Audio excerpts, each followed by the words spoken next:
30대 중반쯤에 이제 결혼을 하게 되는데, 결혼하고 난 다음에 당연히 초반에야 외도할 일이 별로 없죠. 근데 이제 40대 정도가 되면은 순수한 이성에 대한 애정은 시간이 지나고 나면 호기심은 줄어들 수밖에 없어요. 근데 부부관계라는 거는 나의 이득만을 위해서 있는 관계가 아니에요. 결국 외도를 하는 사람들의 가장 큰 이유는,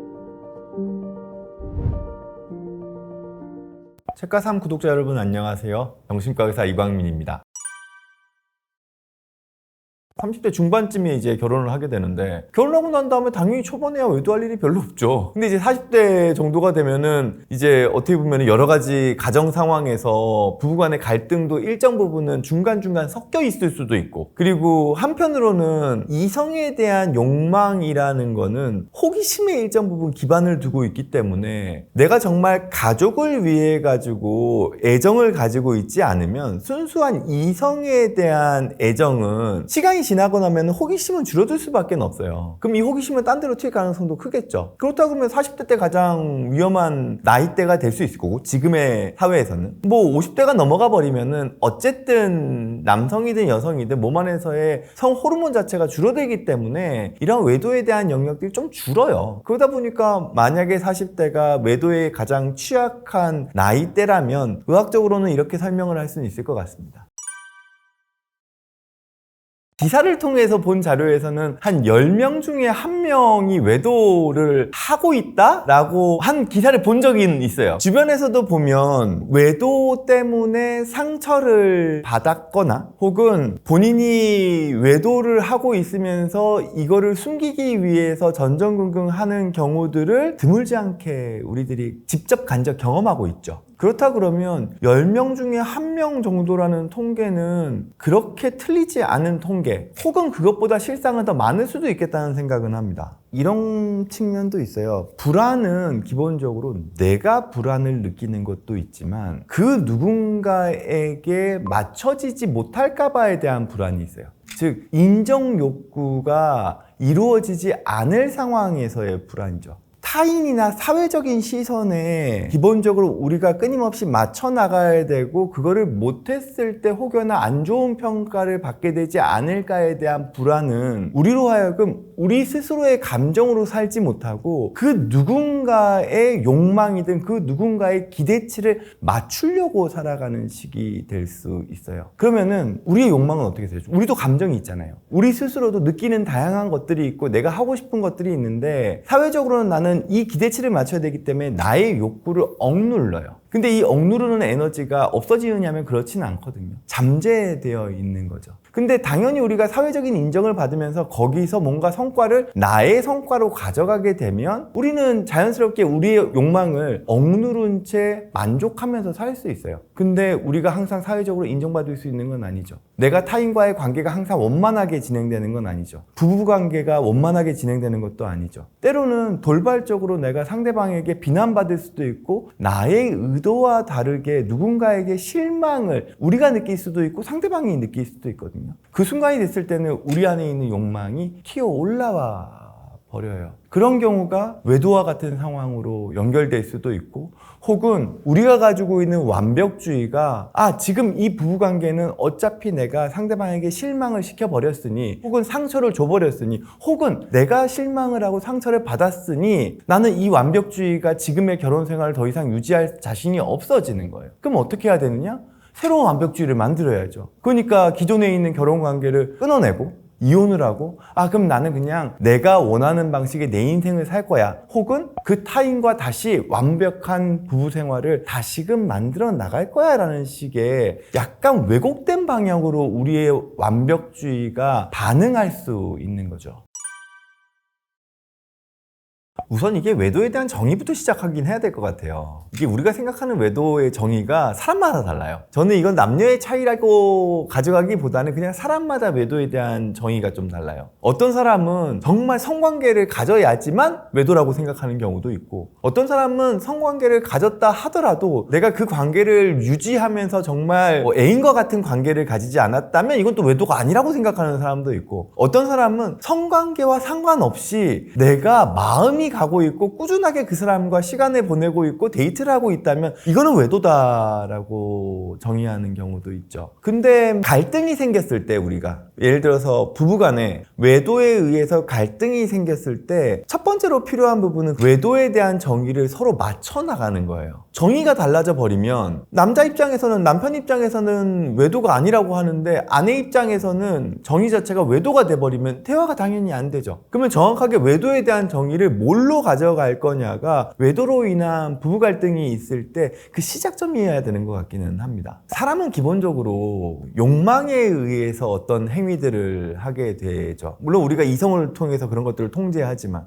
외도의 영역에 있어서는 당연히 이성보다는 욕망의 영역이 훨씬 더 클 겁니다. 이성적으로 생각을 한다 그러면은 외도를 참는 게 당연하죠. 안전한 어떤 부부관계나 가족관계나 자기 스스로의 어떤 정체성을 위해서도 마찬가지고요. 즉 외도는 욕망에 따라서 움직이는 상황인데 욕망에 대한 습관은 우리가 이러한 욕망을 풀었을 때 어떻게 사회적으로 대응되느냐에 따라서 우리가 욕망을 어떻게 가져가는지에 대한 습관이 결정됩니다. 지금 무슨 얘기냐 하면 단순하게 얘기하면 이런 거예요. 내가 외도를 한번 했어요. 근데 진짜 말도 못하게 사회적으로 비난받는 거죠. 그리고 나 스스로가 이 외도의 행위로 인해 가지고 정말 사회적으로나 개인적으로나 직장에서나 혹은 여러 가지 관계에 있어서나 큰 타격을 입었어요. 즉 나락에 빠졌어요. 그러면은 이런 경험을 한번 한 사람은 당연히 외도를 다시금 하기가 힘들어지겠죠. 혹은 주변에 있는 사람이 그렇게 외도를 통해서 매장당하고 나락을 가는 상황을 간접 경험했다 하더라도 우리는 어찌됐건 간에 이성을 가지고 있기 때문에 그러한 상황에 대한 두려움을 가지게 됩니다. 그러면 당연히 외도에 대한 경계를 하게 될 거예요.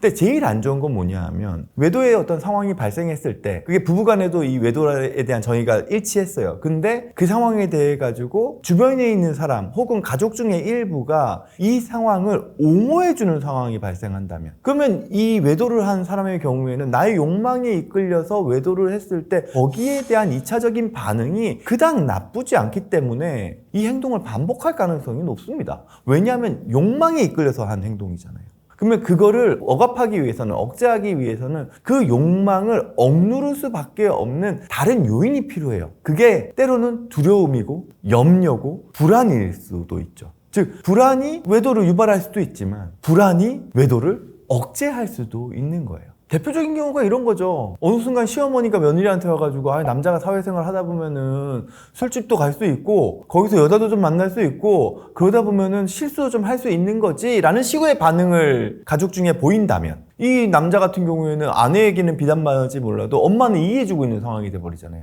그러면 이 욕망을 통제하기 위한 그 두려움에 대한 영역이 혼재돼 버리는, 오염돼 버리는 거예요. 그러면은 그 강도 자체가 얕아지니까 그러한 행동들을 반복할 여지가 생기는 거죠.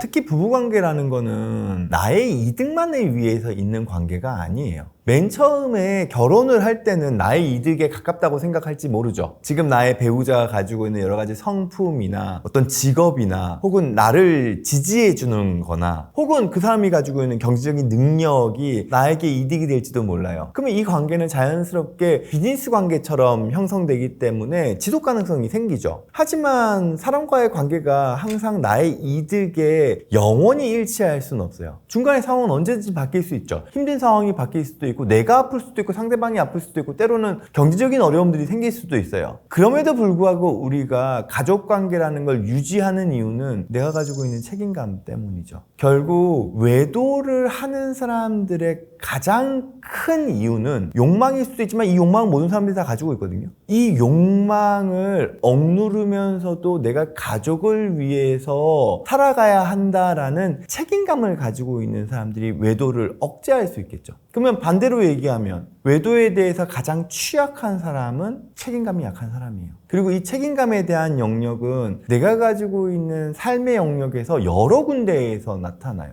직업적인 영역일 수도 있고 대인관계에서도 나타날 수 있고 스스로가 자기에 대한 삶을 책임지는 것 역시도 마찬가지죠. 내가 나의 건강을 자꾸 해쳐요. 내가 자꾸 위험한 상황에 나 스스로를 노출시켜요. 그렇다 그러면은 나는 나의 삶에 대해서 책임감이 약한 사람이에요. 그럼 다른 상황에서도 즉 나의 욕망이 튀어올랐을 때도 그 책임감은 약할 가능성이 크죠. 근데 내가 자꾸 바람피는 사람들만 만나게 된다. 그렇다면 스스로 돌아봐야 될 지점은 이거예요. 내가 사람을 바라볼 때 이 사람이 가지고 있는 외향적인 매력이나 혹은 이 사람이 가지고 있는 나를 유혹하려고 하는 행동에만 내가 마음이 가고 있는 건 아닐까라는 거죠. 사람을 평가할 때 여러 가지 요인들이 있어요. 이 사람이 가지고 있는 외모도 당연히 중요하겠죠. 이 사람이 어떻게 나에게 절실하게 나에게 구애하느냐에 대한 행동도 중요할 거예요. 하지만 이 사람이 가지고 있는 진지함, 진중함, 삶에 대한 태도, 가치관, 정체성, 대인관계 영역, 그리고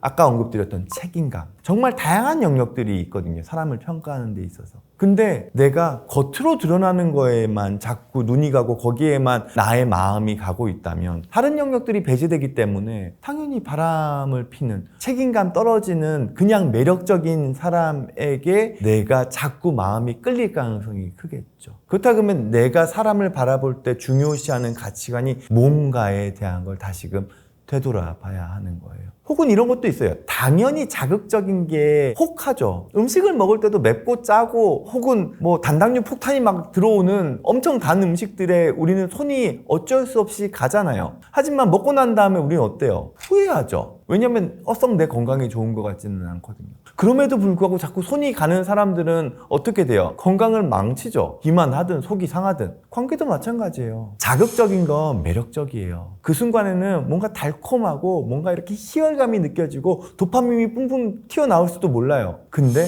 나의 삶은 망가뜨릴 수 있다는 거죠. 재미없죠. 바람 안 피는 사람들은 재미없습니다. 근데 그 대신에 책임감이 있기 때문에 항상 내 곁에 있고 그 어떤 상황이 있더라도 나를 지지해주고 그리고 나를 책임져주고 때로는 서로가 서로에 대한 역할을 존중해주면서 같이 걸어 나갈 수 있죠. 그래서 저는 사실 뭐 정신과 의사가 너무 속된 표현을 하는 걸지도 모르겠는데 뭐 연애는 자극적으로 하고 결혼은 순수하게 하는 거는 그거는 내가 나를 보호하는 방법일 수는 있을 거라고 생각은 해요. 어떻게 우리가 맨밥에 건강한 나물 음식만 먹으면서 살겠어요. 때로는 자극적인 음식도 이렇게 땡기잖아요. 근데 그거를 우리가 주식으로 삼지는 않죠. 그렇다면 우리가 그냥 우리의 삶에 대한 영역을 안정적으로 내가 내 삶을 책임감 있게 가져가기 위해서는 적어도 내가 한평생 배우자로 나의 가정을 이루면서 살려고 하는 배우자에 있어서는 다소 슴슴하더라도 재미없더라도 자극적이지 않더라도 도파민이 아니더라도 우리가 같이 끊임없이 걸어가 나갈 수 있는 사람을 만나서 사는 게 훨씬 더 내 삶을 위해서나 우리 가족을 위해서나 나은 거겠죠.